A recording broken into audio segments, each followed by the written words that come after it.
우리가 이 세상을 살아가면서 참 많은 경험들을 하게 됩니다. 그런데 그 중에 잊지 말아야 할 것이 있고 또 잊어버려야 할 것이 있습니다. 그런데 우리는 잊지 말아야 할 것을 때로는 잃어버리고 또 잊어버려야 할 것을 기억하는 때가 많이 있습니다. 특히 받은 은혜는 잊지 말아야 하고 또 우리 마음의 원한과 미움 같은 것, 그런 것은 잊어버려야 합니다. 우리 지난 한 해 보내면서 잊지 말아야 할 것, 잊지 말아야 합니다. 먼저는 무엇입니까? 하나님께서 우리에게 부어주신 은혜입니다. 그 은혜는 결코 잊어서는 아니 됩니다. 그러나 또 잊어버려야 할 것이 있는데, 마음 상했던 일, 또 상처받은 일, 낙심되고 때로는 실패했던 일, 좋지 못한 그런 경험들은 다 잊어버려야 합니다. 사도 바울은 그래서 형제들아, 뒤에 있는 것은 잊어버리고 앞에 있는 것을 잡으려고 표대를 향하여 그리스도 예수 안에서 하나님이 위에서 부르신 부름의 상을 위하여 쫓아가노라. 뒤에 것 다 잊어버리라는 말씀이에요. 여러분, 지난 1년 동안 살면서 잊어버릴 것은 잊어버리십시다. 생각해서는 아니 돼. 그 밖에 기억해야 할 것은 반드시 기억하면서 우리가 감사해야 될 줄 압니다. 여러분, 새해를 맞이하면서 어떤 계획과 또 어떤 각오가 있습니까? 새로운 각오, 새로운 결단, 이런 것은 나무의 뿌리 같아요. 그래서 나무의 뿌리가 잘 든든하게 박혀 있으면 아름다운 열매를 맺습니다. 그래서 우리는 좋은 각오, 좋은 계획을 가져야 합니다. 우리 새로운 한 해를 맞이하면서 우리가 어떻게 살아가야 할 것인가 한번 생각해 보십시다. 우리 예수 믿는 사람들은 맨 먼저는 성경 말씀대로 살겠다, 그런 각오와 결단이 있어야 돼. 세상 사람들도 올해 새해를 맞으면서 어떤 레졸루션이 무엇이냐 그렇게 물어보지 않아요? 네, 우리 예수 믿는 사람에게 있어서 제일 먼저는 하나님 말씀대로 살겠다. 하나님의 말씀, 성경 말씀은 하나님의 명령이 또 우리가 살아가는 앞길의 등불과 같은 거예요. 그래서 하나님 말씀을 붙들고 살면 하나님께서 그런 사람에게 복을 주신다 그랬어요.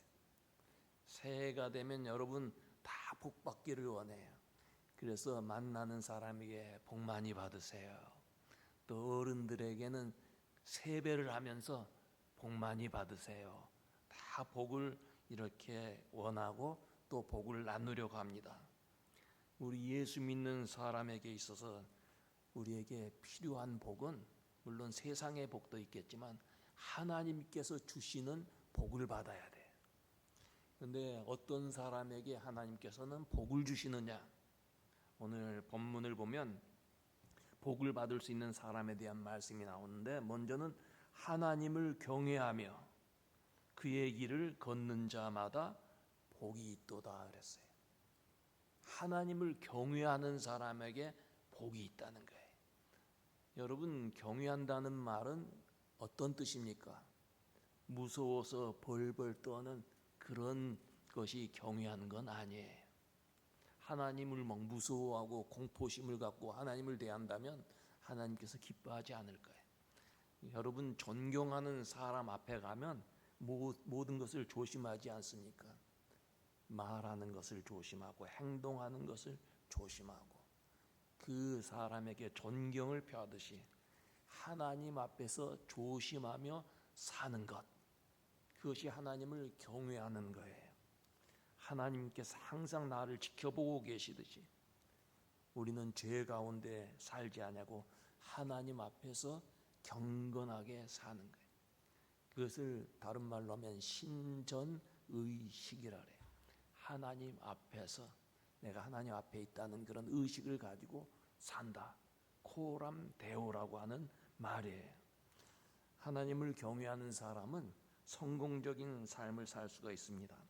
말라기서 4장에 보면 내 이름을 경외하는 그런 사람, 하나님을 경외하며 사는 사람에게는 의로운 해가 떠올라서 치료하는 광선을 발하리니 너희가 나가서 외양간에서 나온 송아지와 같이 뛰리라 그랬어요. 하나님을 경외하는 사람에게는 치료의 광선을 발하여 준다. 광선은 치료하는 그런 역할을 하지 않아요. 태양빛이 있어야지 우리가 건강하게 살아. 빛이 있어야 되는 것처럼 하나님을 경외하는 사람에게는 하나님의 치료의 광선이 비춰져서 우리의 영혼이 치유함을 받고 심지어는 우리의 육신까지도 하나님께서 고쳐주시고 우리의 앞길을 비춰주시기 때문에 답답하게 갇혀있던 외양간의 송아지가 거기서 뛰쳐나와 즐거워 뛰듯이 우리가 즐거워하며 살 수 있다는 말씀이에요. 하나님을 경외하는 사람에게 이런 복을 주신다 그랬어요. 하나님을 경외한다는 것은 하나님을 섬기는 것을 의미합니다. 근데 하나님을 섬기는 표현이 무엇일까요? 그 표현은 바로 예배입니다. 예배하는 삶이 하나님을 경외하는 표현이 되는 거예요. 우리의 삶에서 최우선 순위가 무엇입니까? 제일 먼저 되는 first priority 여러분에게 있어서 무엇입니까? 하나님 앞에 예배하는 것을 우리 인생의 최1순위로 삼아야 돼. 예배는 우리에게 가장 중요한 것, 가장 긴급한 것, 가장 영광스러운 거예요. 그래서 우리의 삶에 있어 예배하는 것이 제1순위로 삼고 살면 하나님은 그런 사람을 축복해 주세요. 예배 잘 드려서 복받은 사람들이 성경에 나오는데 먼저는 아브라함이에요. 아브라함은 가는 곳마다 예배했어요. 거기다 제단을 쌓고 예배했어요. 갈대아 우르에서 떠나서 가나안 땅에 와서 정착할 때까지 가는 곳마다 제단 쌓고 예배했어요. 그랬더니 하나님께서 아브라함에게 놀라운 축복을 주시지 않습니까? 하늘의 별처럼 바다의 모래알처럼 그 자손을 축복해 주시고 너는 복의 근원이 될 것이라. 그 아브라함의 자손들에게 복 주셨어요. 또 그의 아들 이삭과 또 그 야곱 다 예배의 성공자로서의 복을 받았습니다. 사무엘도 예배에 성공해서 은혜 받은 사람이에요. 그러나 여러분 같은 시대에 살던 엘리 제사장의 아들들 예배에 실패한 사람들이었어요. 예배 하나님 앞에 예배하는데 부정한 일들을 했어요.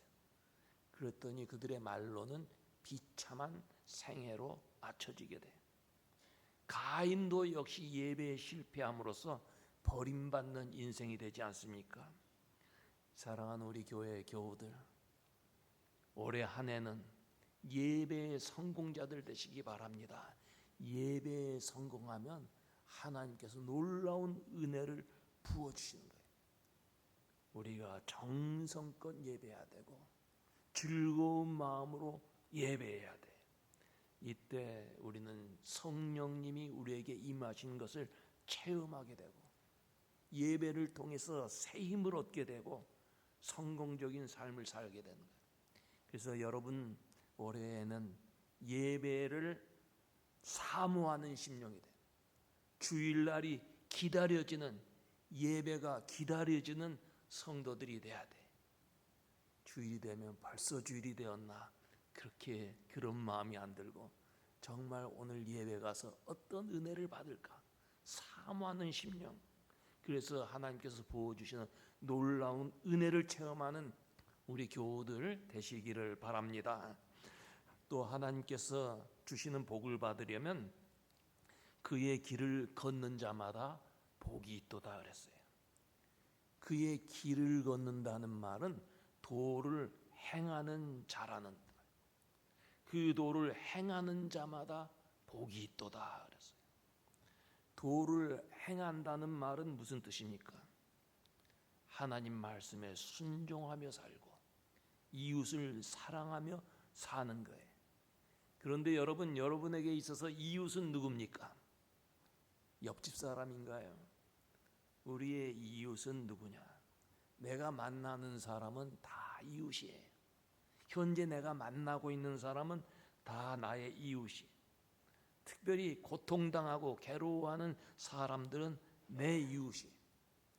도움이 필요한 사람들 모두 내 이웃이에요. 그런데 내 이웃을 어떻게 섬겨야 됩니까? 내 힘으로 섬기려고 하면 오래가지 못해요. 내 힘으로 섬기다가 난 교만해지기 쉽고 자기 만족에 빠지기 쉬워요. 우리는 이웃을 섬길 때 맨 먼저는 주님을 바라봐야 돼. 그 다음에 내 자신을 바라봐야 돼. 그리고 내 이웃을 바라보게 되면 이웃을 섬길 수 있는 사람이 되는 거예요. 여러분, 우리가 주님을 바라볼 때 성경의 빌립보서에 보면 너희는 이 마음을 품으라. 곧 그리스도의 마음이니 하나님과 동등됨을 취하지 아니하고 사람의 몸으로 이 땅에 낮아지시고 낮아지셨다. 예수께서는 내가 섬김을 받으려고 온 것이 아니라 섬기러 왔다 그랬어요. 이런 사람, 도를 행하는 사람, 예수의 사랑을 받아 그 이웃을 사랑하는 사람, 이웃을 섬기는 사람에게 하나님께서 축복해 주신다 그랬어요. 그래서 하나님 앞에 나와서 복 주세요. 그 무당 앞에 가서 복 주세요 하고 뭐가 달라요? 그건 기복적인 신앙이에요. 우리는 하나님 앞에 받은, 축복받은 그런 사람들이기에 그 도를 행하는 것은 이웃을 사랑하고 이웃을 섬기는 거예요. 이러할 때 하나님께서 놀라운 은혜를 우리에게 풍성하게 부어주셔서 그 은혜를 가지고 또 이웃과 함께 나누는 성도들이 되어야 하는 거예요. 하나님께서 주시는 복을 받으려면 수고하며 살아야 돼요. 수고하며 살자. 2절에 내가 내 손이 수고한 대로 먹을 것이라. 내가 복되고 형통하리라. 우리 예수 믿는 사람들은 수고하며 살아야 돼요. 이 땅에서 땀 흘리지 아니하고 수고하지 않고 복을 받으려면 부정이 생겨요. 남을 속이게 돼요. 악한 꾀가 앞서게 되는 거예요. 우리 성도들은 일하는 수고를 마다하지 않아야 돼요. 봉사하는 수고, 전도하는 수고, 십자가 지는 수고를 해야 돼요. 또 기도도 아주 극한적인 노동이에요. 기도하는 것도 수고예요. 사람이 수고할 때 영혼이 건강해지고 육체도 건강해지는 거예요. 마귀는 사람들에게 일하지 아니하고 편하게 살라고 유혹을 합니다. 그러나 성경은 일하라 그래요. 예수께서 요한복음에 보면 내 아버지께서 이제까지 일하시니 나도 일한다 그랬어요.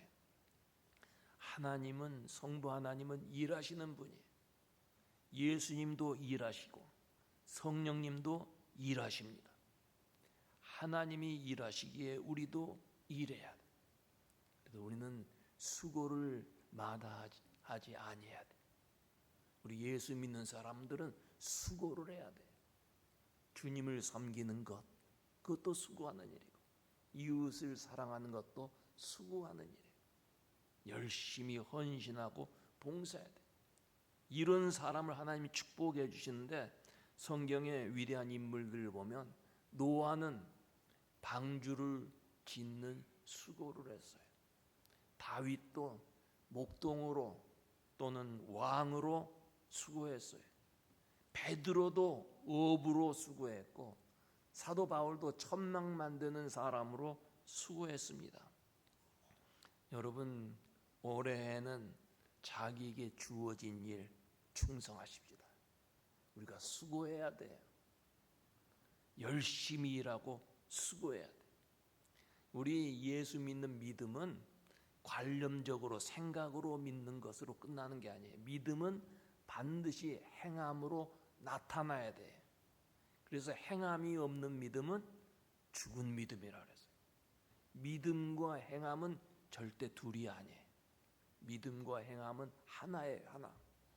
그래서 우리가 믿으면 그 믿음대로 행함이 따라야 되는 거예요.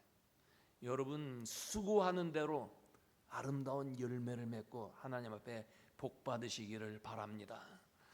하나님을 경외하는 사람에게는 하나님께서 복 주신다 그랬는데 어떤 복을 주시나? 먼저는 가정의 복을 주세요. 가정이 행복해야 가족 식구들이 행복하고, 가정이 행복해야 이 사회도 행복해집니다. 마귀는 가정을 파괴하려고 해요. 요즘 사람들이 집에 대한 관심이 많아요. 집에 투자하고 새롭게 꾸미고 아름답게 치장을 합니다. 건물이 화려해. 근데 집은 이렇게 아름다운 집을 만들어 가지만 그 집 안에 사는 사람들이 과연 행복하냐 그 말이에요. 가정이 행복해야 돼. 오늘 제가 세 가정 식구들과 같이 시간을 나누었는데 다 행복한 가정들이에요. 얼마나 감사한지 몰라요. 예수 믿는 사람의 가정은 임마누엘 가정, 주님 모신 행복한 가정이 돼. 마귀가 와서 그 집에 들어오고 노크를 똑똑해도 예수 그리스도의 이름으로 물리치는 가정, 우리 주님이 함께 하시는 임마누엘 가정 되시기를 바랍니다. 여호와를 경외하는 자에게는 자녀들에게 복을 주시고 가정을 복을 주시는데, 내 집 내 실에 있는 내 아내는 결실한 포도나무 같다. 복받은 가정은 아내들이 포도나무 같으대. 그리고 자녀들, 내 상에 둘린 자녀들은 어린 감람나무 같다. 다 무성한 나무, 우리 사람들에게 필요한 나무들. 여러분 가정, 행복한 가정이 되되 주님을 경외하는 가정이 되면 아내가 포도나무 같고 자식들이 감람나무 같은 그런 은혜로운 가정이 될 줄로 믿습니다. 여호와를 경외하면 그는 너희 도움이시요 너희 방패시로. 시편 115편에 있는 말씀이에요. 하나님께서 보호해 주신다는 거예요. 여기에서 보호해 주시는 복은 번창하는 것, 장수하는 것, 풍성한 삶을 사는 것을 의미하는 거예요. 악한 시험에서도 우리가 이기고, 질병에서도 치유받고, 건강의 복, 평강의 복을 받는 거예요. 그리고 더 나아가서 천국 가는 복을 받는 거예요. 하나님을 경외하며 사는 그 가정, 하나님께서 복을 주시는데 하나님께서 방패되어 주시는 그런 복을 주신다 그랬어요. 우리 사람 몸에는 여러 가지 체질이 있다 그럽니다. 산성 체질이 있고 알칼리 체질이 있다 그래요. 또 태양인도 있고 태음인도 있고 소양인, 소음인, 여러 가지 체질이 있다 그래요. 근데 그 체질에 따라서 사람 성격이 다르고 살아가는 모습도 다르다고 합니다. 영적인 면에서 우리 사람도 크게 두 가지 체질이 있어요. 어떤 체질이 있느냐? 복받는 체질이 있고 복받지 못하는 체질이 있어요. 복받는 체질은 어떤 체질이냐? 하나님을 경외할 줄 알고 감사할 줄 알고 겸손하고 순종하고 긍정적인 그런 체질이 복받는 체질이에요. 그러나 반대로 복받지 못하는 체질은 하나님 두려워할 줄 몰라요. 불순종하고 불안해하고 염려하고 원망하고 불평하며 사는 그런 체질, 복받지 못하는 체질이에요. 사람의 체질이 저는 잘 모르겠습니다만은 산성 체질인 사람이 알칼리 체질로 바뀌면 건강해진다 그래요. 우리의 영적 체질도 바꾸어야 돼요. 여러분 올해에는 복받는 체질로 변화되시기를 바랍니다. 하나님을 경외할 줄 알아야 돼. 예배하는 것을 기뻐해야 돼. 받은 은혜에 감사할 줄 알아야 돼. 새해를 맞이하면서 열심히 살겠다고 다짐하는 사람도 있고 또 열심히 일하며 살겠다는 그런 사람도 있고 올해에는 운동하면서 건강을 잘 지키며 살겠다 그렇게 마음속에 다짐하는 사람들도 있을 거예요. 그러나 그거 다 우리에게 필요하지만 더 중요한 것은 하나님께서 우리에게 복을 주셔야 하는 거예요. 올해 2025년도를 맞이하면서 하나님 경외하고 하나님 말씀대로 순종하며 살고 수고하며 살며 하나님을 기쁘시게 하는 성도 여러분들 다 되어서 하나님께서 부어주시는 축복을 받아 누리는 우리 교우들 되시기를 주의 이름으로 축원합니다. 이 시간에 우리 신년의 기도 우리 다 같이 하겠습니다. 한 목소리로 우리가 같이 기도하겠습니다.